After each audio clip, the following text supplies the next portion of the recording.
大多数人应该都听说过亚洲四小龙的名号，这4个地区绝对可以说是当年亚洲经济层面的火车头。然而如今却很少有人提及了，亚洲四小龙似乎已经成为了时代的眼泪。今天我们就来唠唠曾经的亚洲四小龙为何沦落到今天这般田地。首先呢，咱们来讲讲韩国。很多人可能不知道，在上世纪60年代，韩国的人均 GDP 还不足$100，几乎是朝鲜的1/3。由于经济凋敝、产业拉胯，导致韩国饿殍遍野。时任韩国总统朴正熙看到韩国人饿得前胸贴后背，于是痛定思痛，决定挽大厦之将倾。很快，韩国第一个5年计划便出台了。韩国先向世仇日本示好，让日本的资金和技术得以进入韩国。有了日本投资以后韩国就能购买大量的工业设备了。紧接着，随着越战的爆发，韩国迎来了自己的第一波春风。越战期间，韩国一度成为美军的军需工厂，靠着给美军生产武器装备，韩国一下子赚了50亿美元。很快，韩国又开启了第2个5年计划。此时的韩国政府大力扶持财阀，让他们去海外抢订单。由于韩国人力廉价，产品质量优越，没过几年，韩国便卷死了其他竞争对手。最终像造船、电子等产业纷纷崛起。朴正熙靠着自己的独裁手段，一度铸就了汉江奇迹。后面的韩国人靠着这套经济模式，直接一步迈进发达国家，让别人羡慕的不要不要的。然而如今的韩国辉煌不再，甚至出现了经济卡顿的现象。尤其是韩国引以为傲的造船业和汽车业，纷纷被中国企业抢了订单。就目前的情况来看，只有半导体还剩一口气。更何况现在的韩国年轻人已经不想卷了。由此带来的结果就是韩国生育率持续下滑，经济低迷，产业凋敝。韩国如今已经像日本一样停滞了。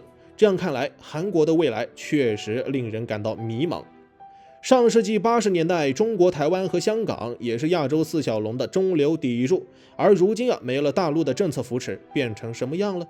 起初台湾大搞基建和工业化，各个电子厂和外贸做得飞起，再加上美日半导体大战，台湾接盘半导体产业，台湾经济实现腾飞，无数企业赚得盆满钵满。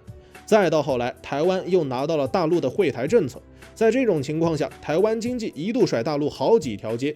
那时候许多人一提到台湾人，脑海中就涌现了大富翁的形象。只可惜，台湾后来的发展空间也就仅限于此了。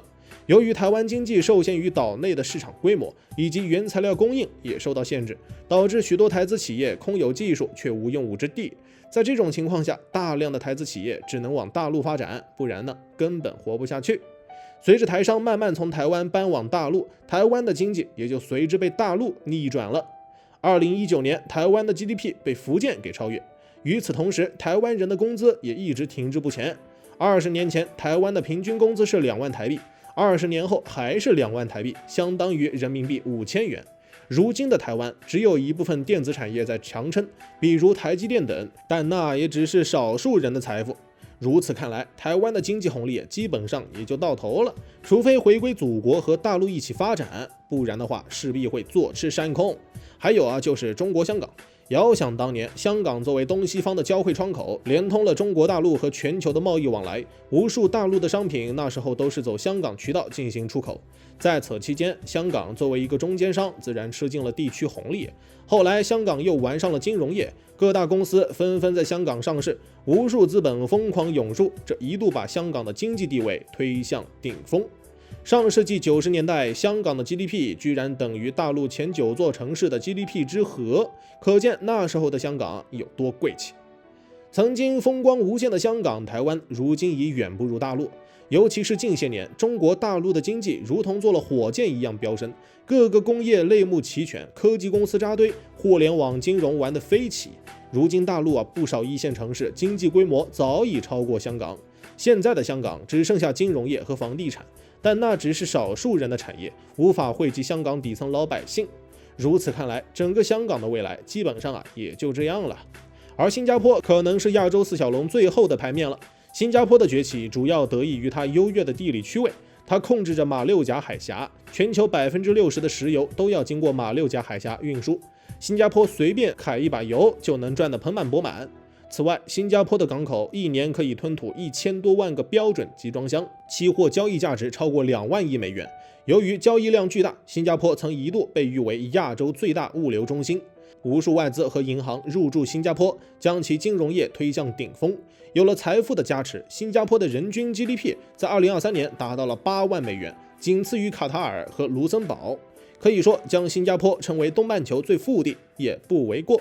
然而，随着中国的崛起，新加坡所能接收的蛋糕似乎越来越小了，而这一点就体现在交通物流上面。近些年，我国在巴基斯坦修建瓜达尔港，有了该港口以后，接下来我国的进出口货物就不用再经过马六甲海峡了。与此同时，中日韩3国也开始以上海的洋山港作为新的物流中心，这样一来，新加坡的物流地位又进一步下降。在这种情况下，新加坡的衰弱轨迹越来越明显。总之呢，随着全球经济格局的改变，曾经的亚洲4小龙基本上都得面临一次脱皮。至于最后有几条龙能逆风翻盘，就得看他们自己的造化了。每天嗨科普，我是闪电哥，咱们下期见。